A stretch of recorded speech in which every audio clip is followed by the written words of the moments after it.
Now for the top story tonight. The House of Representatives has voted 273 to 156 to support a bill that provides for training Syrian rebels to fight ISIS. The Senate voted 78 to 22 to approve it as well. Joining us now from Washington, Congresswoman Marsha Blackburn from Tennessee, who voted for the bill, and Congressman Sean Duffy from Wisconsin, who voted against it. Both are Republicans. So, Mr. Duffy, please explain your vote. Hey, listen, Bill, I don't trust the president to vet the Syrian rebels. His foreign policy has been a disaster. You look at what he's done in Egypt and in Libya and Iran. Without being able to put together an effective strategy to vet in those regions, I don't trust that he's going to be able to vet in Syria. So I voted no, not only for that, but also other reasons in regard to this president's heart isn't in the fight.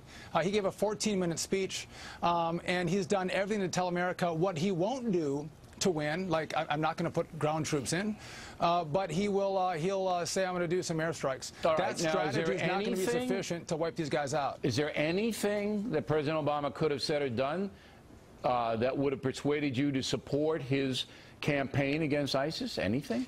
Absolutely. We are going to put every ounce of American military power behind the defeat of ISIS. All right, so if you were more hawkish, if you were more hawkish, you would have voted yes. Okay. And the reason is, Bill, I think that you're able to save American troops from going in if you're strong on them today. It's the weakness that's going to bring the American troops in later. It's a matter of how you get them. So, Ms. Blackburn, you voted for. Do you trust that President Obama has a plan that can be effective?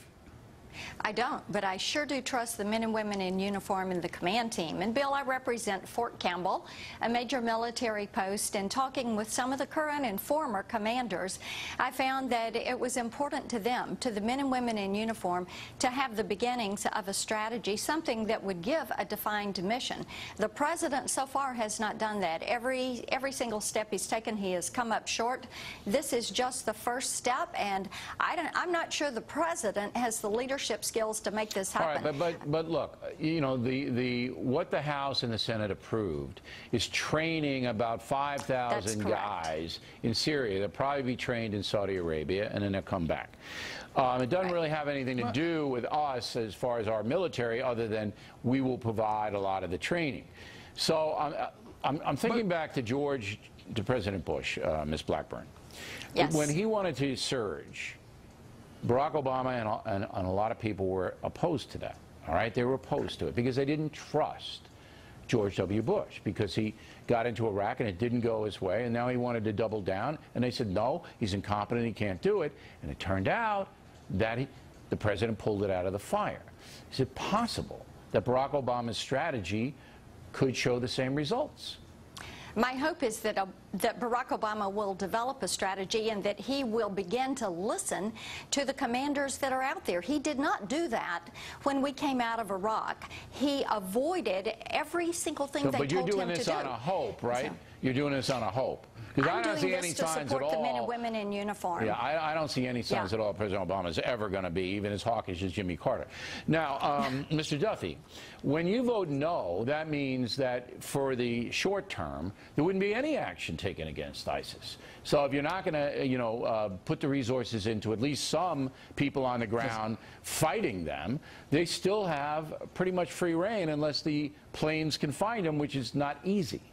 Well, the hope would be that the president would come back with a stronger strategy and rhetoric. But if you listen to John Kerry, you played the clips, and even President Carter, they get how serious this is. And the president's doing this tip the toe in the water policy.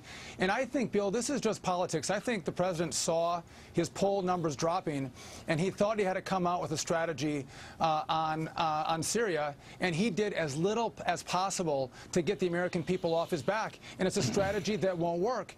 And my hope is he'll actually listen to some of the left-wing guys in his party to actually get some gumption to come out and talk about how we're going to actually defeat this this cancer that's growing in the Middle East. I hope he listens to the military command team. So do I. They came up with the surge, and I think that the way this is structured, Bill, the authorization requires the DOD to come to us before they do any reprogramming or take any movements.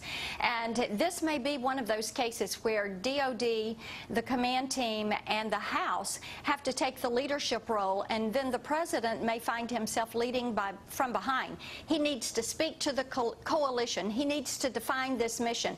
He needs to speak to our allies, and so far he has not been able to do that, and I'm not sure he ever will. The point is, we have to annihilate ISIS, and somebody's got to get busy on this. This is not the step I would like to have taken. I would like to see us be much more aggressive, but it is the first step, and we're going to have to lead him to do his job on behalf of the American people and on the cause of freedom. All right, you guys, we appreciate you. I got to run, Congressman Duffy, but I really appreciate you guys taking the time out tonight. Thank you very much. Absolutely, thank you. Directly ahead, the American people now.